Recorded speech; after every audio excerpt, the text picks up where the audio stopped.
গত 2টা-3টার দিকে আমি ফেসবুকে একটা পোস্ট দিয়েছিলাম।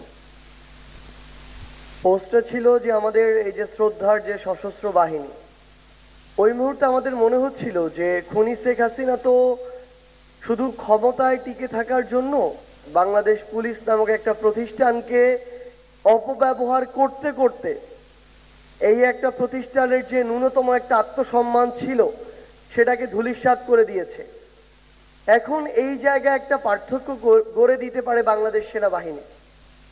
5ই অগস্টে যদি বাংলাদেশ সেনাবাহিনী চায় আরো 20,000 মানুষকে খুন করে এই অভ্যুত্থানকে রহিত করতে পারে, আবার সেনাবাহিনী যদি চায় একটা গুলি না চালিয়ে জনগণের মতো কাজ করতে দিবে এবং জনগণ খুনি হাসিনাকে উৎখাত করবে।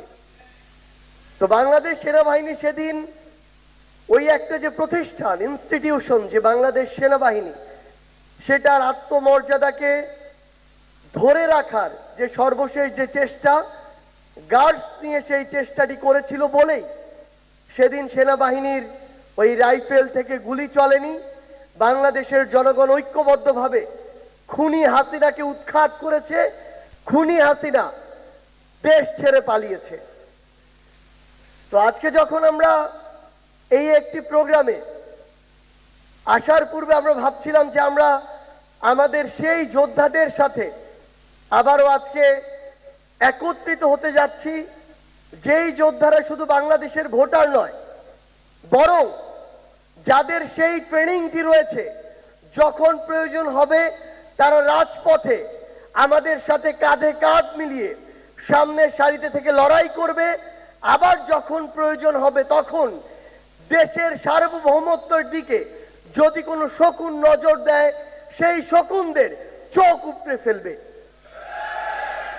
আমরা আজকে আপনাদের সামনে আমরা কি করতে চাই সেটি তুলে ধরতে এসেছি, আমরা আপনাদের থেকে কি চাই সেটি বলতে এসেছি।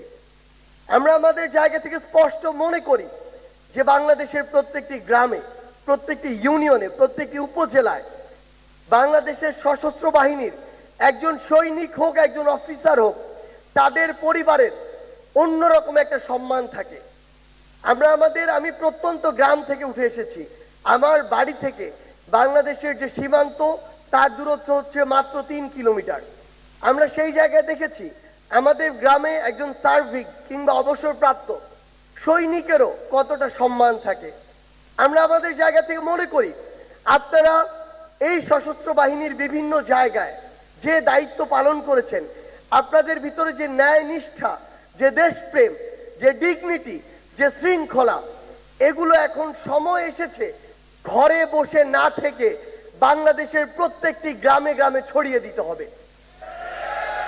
আপনারা যখন আপনাদের এই অবসরের পরে ঘরে চলে যান, পরিবারের সাথে সময় কাটান, তখন সবচেয়ে বড় যে সমস্যাটি হয় যে আপনাদের যে তুলনামূলক অযোগ্য মানুষগুলো অর্থকে সামনে রেখে, ক্ষমতার অপব্যবহারকে সামনে রেখে, চাঁদাবাজিকে সামনে রেখে, দখলদারিত্বকে সামনে রেখে ওই এলাকাগুলোতে রাজনীতি করে এবং আপনাদেরকে বছরের পর বছর, দিনের পর দিন তাদের নেতৃত্ব মেনে এই ভোগান্তিগুলোর মধ্য দিয়ে যেতে হয়। কিন্তু এখন সময় এসেছে, আর ঘরে বসে থাকার আর সময় নাই।